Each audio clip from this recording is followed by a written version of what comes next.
Hi, everyone, and thank you so much for joining us on this week's Tuesday Talk. We are so excited to have Puja back with us from HEB to go over lunch. So keep an eye out for the recipe cards that will come at the end of the presentation. And as I mentioned last week, we'll have a live Q&A on September 22nd. So feel free to drop your questions in the comments and we will get to those on that week. So without further ado, here's Puja. Awesome, thank you so much. So like she said, today we're talking about some more meal solutions. We'll be discussing lunch today.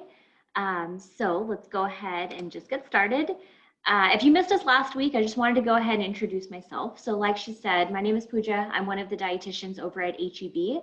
And just a little bit about myself. I went to college here in Austin at UT, graduated in 2011, and then I completed my master's over at A&M in Kingsville in 2014. So a little bit of education there. And then regarding my work experience, so before I landed this wonderful position at HEB, I used to work in various hospitals, clinics, outpatients, lots of different medical settings like that.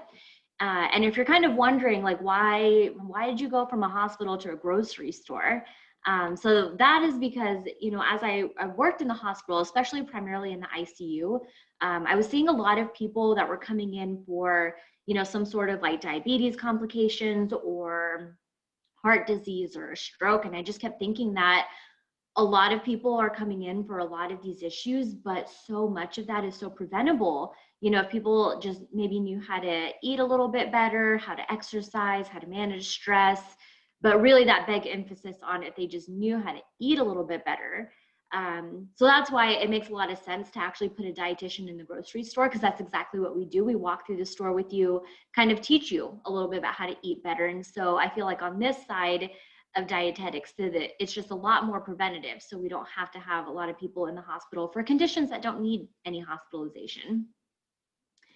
And then a little bit about HEB. So if you're from Texas, you're probably really familiar with who HEB is and what we do in the community. But if you're not super familiar, I just want to get you a little bit more acquainted with this company that I work for. So HEB is a Texas-based grocery company. It started in 1905 as a family-owned business, and it is actually still family-owned by the original family that started the company. We've got about 340 stores between Texas and Mexico, and we're just adding stores, it seems like every few months. And like, you know, if you know HEB, you also know that it's a very community-oriented grocery store. So giving back to the community is one of our primary values. So that's why we really enjoy doing things like this, is just getting out there and teaching people and doing what's good and what's right for the people. That's just something that's really close to our hearts at HEB. And a little bit more about what HEB Nutrition Services is. So like I said, we have dietitians in the grocery store. And so we're doing things a little bit differently right now due to COVID, and we're doing all of these things virtually. But pre-COVID, and hopefully, you know, after COVID, when all of this is over, we'll be back in the grocery stores. And so what that means is we'll actually be working with you one-on-one. We can physically just like literally grab a shopping cart and just go shopping together. So what that looks like in real life is that we're going through the aisles, and maybe you're telling your dietitian like, hey, I always like to eat this cereal, or I love this ice cream, can you read this label? And that's exactly what we're doing. So we're going through these aisles with you, and you're seeing like, all right, if you like to eat this ice cream, that's great, but like maybe here's a better one that has less sugar, has less fat, you know, whatever it is for you. So we're physically making a lot of these changes, putting things in your basket, and, you know, long-term really changing our health and our output. We're also doing things like shopping tours, which is something that we would do in a bigger group setting. We do lunch and learn, so we would go out to employers, we go out during their lunch hour and just do a little bit of education. And then we also do something fun called metabolic testing, which is a 10 to 15 minute breath test that you can do that tells you all about how many calories you're burning, how many calories you should eat, all of this great information about your metabolism. That's not something that we're doing right now, of course, because it's in person and it's a breath test. So we're kind of waiting until after all of this is over to resume some of that. But in the moment, we're also doing virtual consults. So it's a really great opportunity for you to meet one-on-one with the dietitian, get a little bit of a better understanding on how you should eat regarding your medical history and medications that you're on. And of course, looking at your lifestyle, you're looking at your goals. And then we can really piece together a good plan, come up with some good meal solutions that are really tailored to you. And then thinking about more specifically, so getting into our topic today of meal solutions around lunch. So if you joined us last time, you also saw the same image, and it's going to show up again next week too when we talk about dinner. But this is ideally how we want you to set up your plate whenever you're having a meal. So whether it's breakfast, lunch, or dinner, we encourage you to always have half of your plate being fruits and vegetables. You also want a quarter of your plate to be lean protein. A quarter of your plate also looks like about the same size as your palm, maybe a little bit bigger than that, but about palm size is how much lean protein you would want to have. And then another quarter of your plate should be grains. And so again, if you make a fist, about the size of your fist is the quantity of grains that you would want to have on that plate. And so putting this in perspective kind of helps us to visualize, when we aren't familiar with portion sizes, is this a third of a cup? Is it a half cup? Who knows? Just really looking at what's on your plate and going from there to understand general serving sizes. So more specifically, when we're thinking about what to do for lunch, it's kind of like that awkward middle meal of the day where we're not really sure, like, I don't know, what should I have right now? What am I planning for dinner? I feel like I just ate breakfast. So thinking about how we can put this meal together with some convenience is usually a really great way to put all of this together. So if we're thinking about your proteins, there are a number of different ways where you can either batch cook your proteins or just choose a prepared protein. The idea here is to just speed up this process. So we're not spending forever in the kitchen. We're not cooking for so long. We're not getting so many pots and pans and all these dishes all dirtied up to just wash all over again. We're thinking convenient, but nutritious. So when we're thinking about some protein ideas, you could batch cook a bunch of boiled eggs. So remember that boiled eggs are going to give you a really, really great amount of protein. You're going to get, depending on the size of the egg, about 6 to 8 grams of protein per egg, and so many different nutrients in there. If you like the yolk, I would also encourage you to eat that too, because you're going to get a lot of different B vitamins, which are going to come from the yolk specifically. And B vitamins are really great for giving us a good boost of energy too. So boiled eggs could be a great addition to your meal for your protein. Also relying on things like canned beans. So remember, like we talked about last time, including some canned beans. They'll come in a can, they say no salt added on the front of that. Try to go for that option, because again, that's going to significantly reduce the amount of sodium, but it'll still maintain a really good price, and it's also going to maintain that really good convenience too. So canned beans, whether they're black beans, pinto beans, kidney beans, whatever kind of canned beans you like, go for a can that says no salt added. That could be part of your protein. You could also think about using some of those tuna packages. So per serving, which is going to be one package, depending on what kind you get, you'll get anywhere from about 17 to 20 grams of protein per package, which is a really, really good amount, very convenient, very cost effective too. You could also utilize something like a shredded chicken. So if you're shopping at HEB, you'll notice in the Meal Simple area, there are these little plastic containers that have multiple servings of shredded chicken. So you could utilize something like that. It's ready. You could throw it into a salad. You could throw it into a wrap. You could throw it into some tacos. Again, a lot of their proteins is really what takes the longest amount of time to prep. So if we could think about different solutions to speed up that process, or just rely on something that's already prepared for you, that's going to help speed up that process a whole lot more. And then also relying on things like protein pastas. So if you go to your pasta aisle at HEB, there's a lot of different protein pastas that are either going to be made from things like beans, or they're made from chickpeas, or they're made from different grains that have a lot more protein. So that could be something, again, turn on some water, boil it, and at least that part is getting sped up a little bit more too. And then when we're thinking about what to do for your grains, we also want to think about what are some good nutritious grains that are also super convenient too. So items that you see here, you could do things like a minute rice. So that's going to be in your bottom left corner. That's going to be one of those little brown rice cups. You can put it in the microwave and it'll be ready in 60 seconds. So that could be a really good option. Again, we're relying on whole grains here. You're going to get more fiber, you'll get more protein out of this, and then ultimately it's a lot more convenient too. And a lot of times people will tell us, like, is that okay though? Because, it's convenient, right? So I'm putting it in the microwave. Is that okay? Is it better to cook from scratch or what? Honestly, for us, if you're eating whole grains and if you're cooking a meal at home, that's already such a really good start. And you also have to think about what the alternative might be. So is it either use a minute cup brown rice and either eat at home, or is it thinking about, I don't want to cook all this at home, I'm just going to go out to eat instead, or am I just going to skip a meal? You know, you have to think about what the alternatives are going to be there. And in that case, relying on a 60-second brown rice, that's going to be your best option for that meal. You could also rely on things like the Central Market quick cook grains. So in this picture, that's going to be the top right. It's a quinoa that we featured here. Those are really awesome because, again, once you get that water boiling, you just put the quinoa in there and it's ready in 10 minutes. So pretty quickly cooked, but it's, again, a really great whole grain, also really good with the amount of protein that it has too. Bonza, the orange box here, is one of those protein pastas. So you can see in the top right, it shows that it has 23 grams of protein per serving and also 8 grams of fiber. So again, putting that into perspective, this is a pasta with 23 grams of protein. That's roughly the same amount of protein that you would get in a 3-ounce piece of chicken. So very, very significant amount of protein that you're going to get from this pasta, and it can also double up as counting as your grains as well, so it's a little bit easier on the kitchen. And then if you're in the mood for a sandwich, we would definitely recommend using a 100% whole wheat bread. So this is a really great bread. Per serving, you're going to get about 12 grams of carbs, about 2 to 3 grams of fiber, which is that ideal amount that we would want you to strive for, and also a very cost-effective bread too. So this loaf is one of those bigger loaves. It's going to be less than $2. So a really great way to get whole grains, get a nutritious meal at home, and not have to make too much of a mess in the kitchen.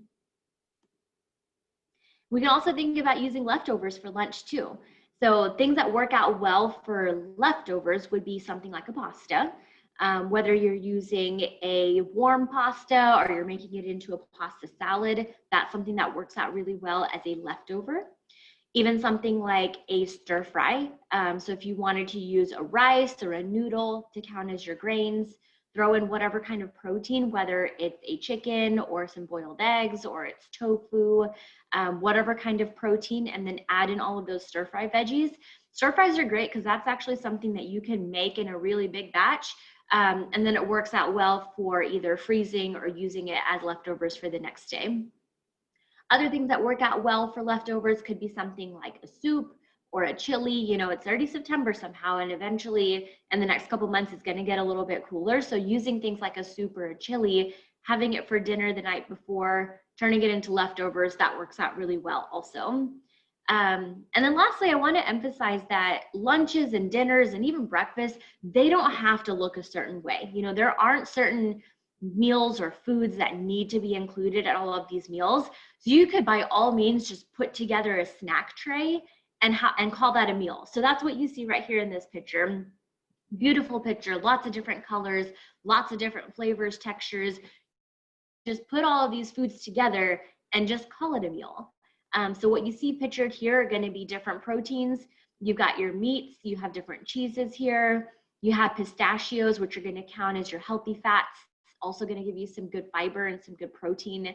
In the back left, you also have some good whole grain crackers. You can see some blueberries, some strawberries again. So you could put all of these things together and just call it a meal. And this is a really great option. This is actually a picture I took. One of our dietitians actually did this for one of her meals. So I'm borrowing her picture. That's a really great way to put together a meal, not skip a meal. You could even do this for dinner too and just call it a meal so that you don't have to get anything dirty in the kitchen. And so thinking about some food safety and what to do with that in regards to leftovers, best resource is going to be finding some additional information on the USDA website. They're going to be very current on their information. So I just took a look at it today, and they had last updated it on July 1st, 2020. So not, just barely a month ago. So it's going to be very current information. It's going to give you the best resources, no biases, just factual information on how to utilize your resources or your leftovers and what's really going to be the best resource to figure out all of these different foods and what's going to be the best thing to do for it. So when we're thinking about food safety regarding your leftovers, most important thing is to really make sure that your food stays out of this danger zone which is going to be from anywhere from 40 degrees to 140 degrees. We want to make sure that it stays out of that area. And if you notice, kind of in the middle of that area is room temperature. So ideally, we want to make sure that your food does not sit at room temperature for very long at all, because that's going to be where it's going to start to really develop some bacteria. So as soon as your food is ready to go in the fridge, put it in there, make sure it cools down to the proper temperature. When you're cooking things, especially like meats and proteins, really make sure that it gets out of that 140 degree zone and it gets into the proper cooking temperature to make sure that it's in a good, healthy place.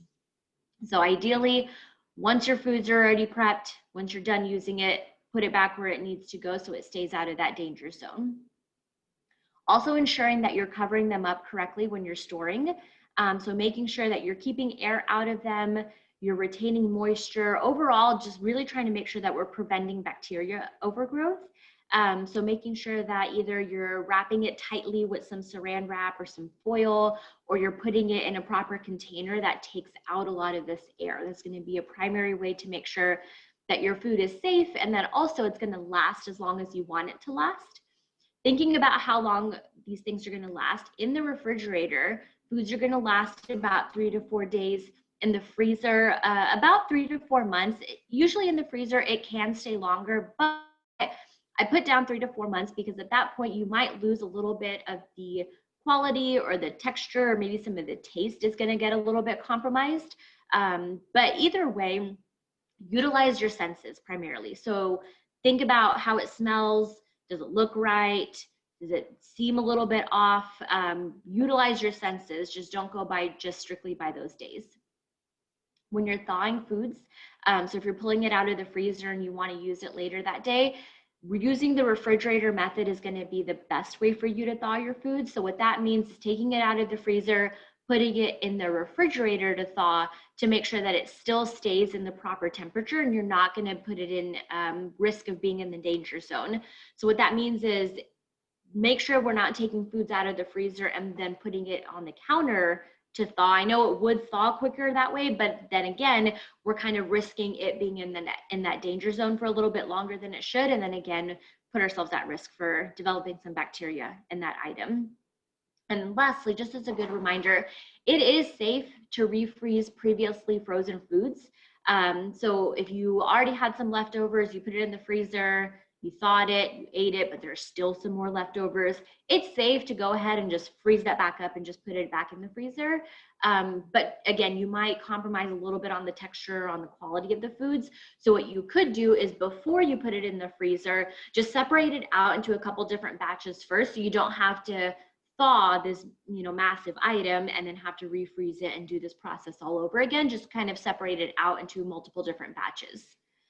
That works out really well when you're thawing and freezing things like soups or chilies.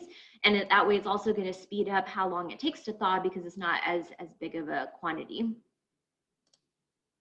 And so now going into our meals, so this is the fun part of this. So we've got 5 different meals to talk through today, and I'm going to talk to you about the convenience of some of these and then also the nutritional benefits of putting this meal together too. So our first one that we're starting with is a Southwest black bean salad that you see pictured here. So again, thinking about all the different colors, the taste, the textures, all of this together makes a really good complete meal. What I love about this one is that it really doesn't take that long to put together. So you have convenient items like your black beans, you've got easy to chop cucumbers, tomatoes. I love getting the bagged spinach arugula mix because again, it's just going to speed that process up a little bit more, so you don't have to worry about washing it and cutting it. It's just something you open up this bag, put it on your plate. You can also dress it up with we have these really awesome ranch yogurt dressings that you'll find in the produce section of your store. Great way to flavor it up and just add some good seasoning there too. And then again, adding some cheese and then adding some good tortilla chips for a good, nice good crunch. So this is a great way. And the items that you want to look out for is looking out for those black beans, making sure that you're getting one that has the label that says no salt added. And then also relying on things like the spinach arugula mix that's already pre-washed, pre-cut, just bagged, ready to go. And then again, you could even chop up your cucumbers, chop up those tomatoes ahead of time, just to speed this process up a little bit more so you don't have to spend so much time putting everything together. Another meal that we want to talk about is a turkey and avocado wrap. So again, just keep in mind that the recipes here, they're just a general guideline. You don't have to follow this exactly. If you don't like avocado and you want to swap it out with something else, by all means, go ahead and do that. Again, this is just a suggestion. So starting with the outside of this wrap, I really, really love these tortillas that are called La Tortilla Factory. They have a really great amount of fiber, a really good amount of protein in their tortillas, very, very different than a lot of the other tortillas that you'll find on the shelf. So you could start with one of those. You could also throw in about 3 ounces of a lower sodium turkey breast.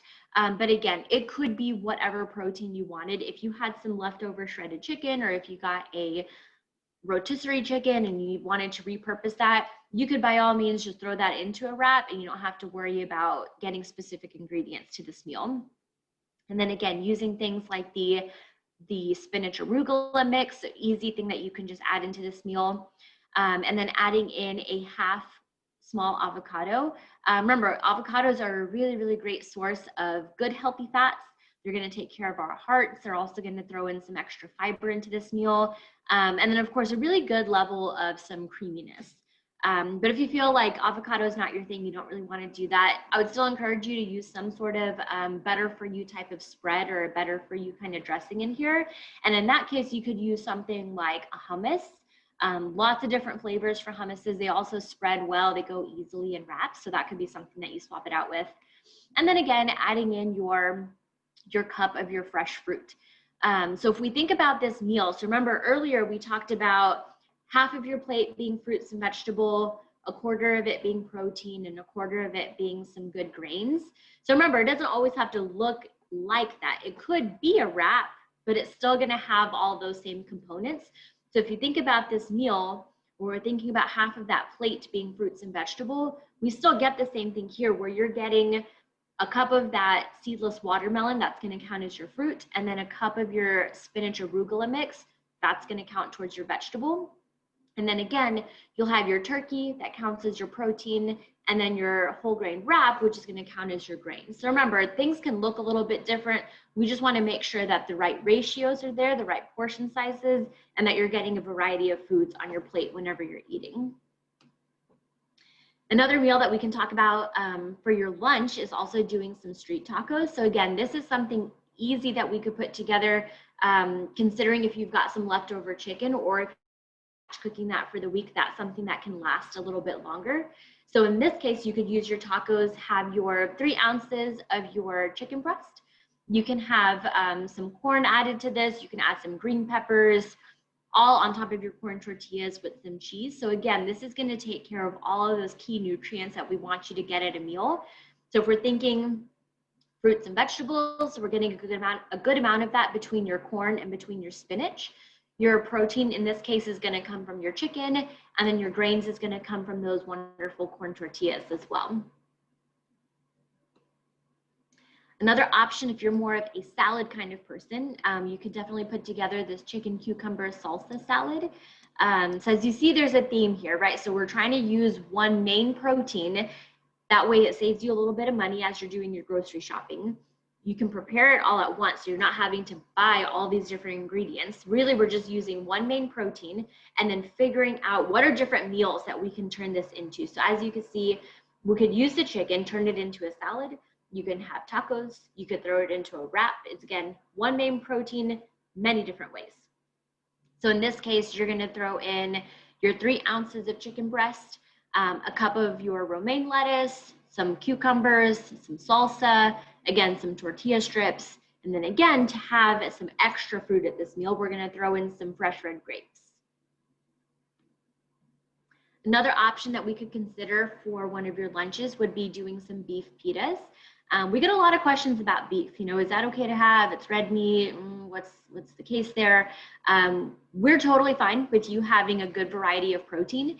If you're doing some ground beef or just any kind of beef, just be sure that you're trying to opt for one that is greater than 90% lean, because that's going to ensure that it has a proper ratio, that you're going for a leaner option. So again, better for your heart. You're getting a good amount of protein from that too.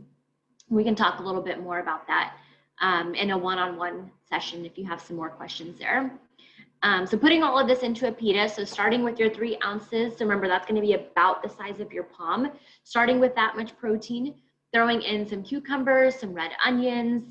You could use, in this case, a roasted red pepper hummus, or if you like a different kind of hummus, you can by all means add in different kinds of hummuses into this, and then putting it all together in a whole wheat pita pocket.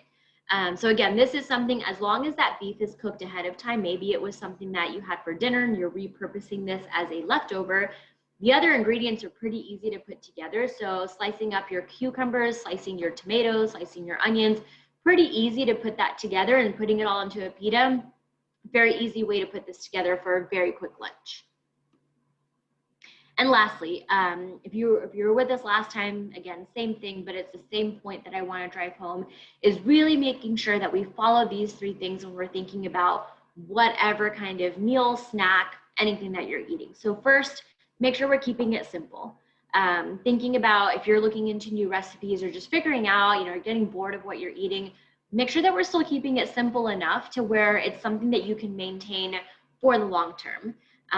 They say that people do a little bit better when your meals include about less than 5 ingredients.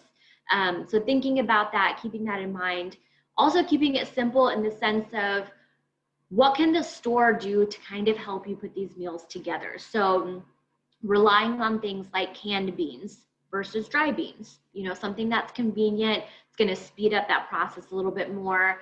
Relying on things like bagged spinach or a bagged arugula or a bagged broccoli that you can just toss in the microwave and allow the microwave to steam it, versus getting the whole broccoli and having to do the washing, the chopping, the cutting, all of that on your own.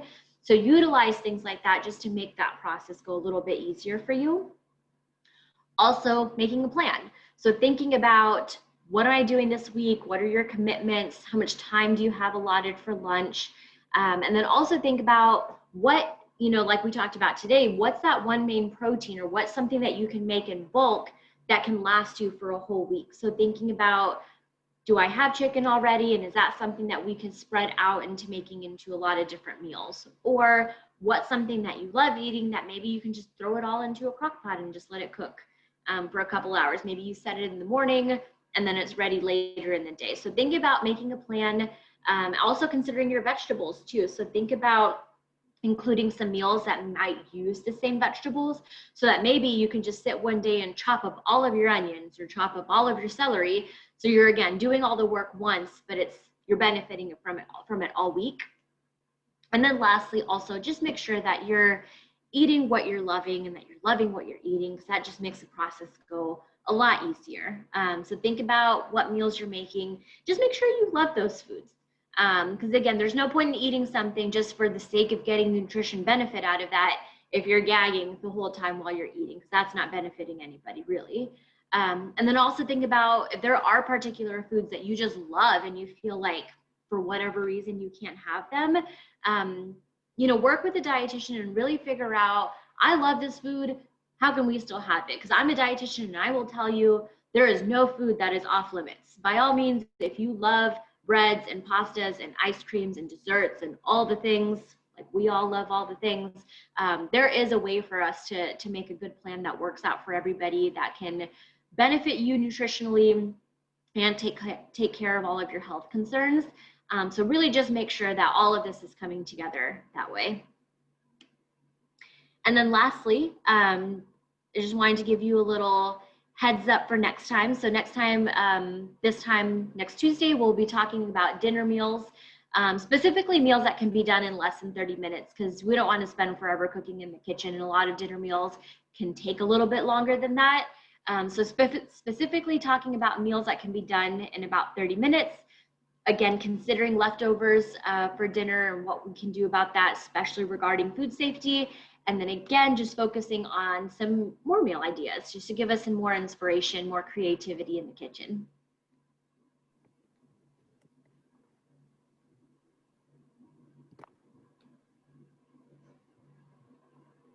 Thank you so much for that presentation, and thank you all watching for joining us.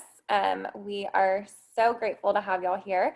And as Puja mentioned, next week we will be covering dinner, so please tune in for that. And as I mentioned at the beginning, we will be having our live Q&A on September 22nd. So get all of your questions in the comments. We're going to compile a big list and walk through them with Puja, and I know she's excited to answer them. Absolutely. So, thank you so much again, and we will see you next Tuesday.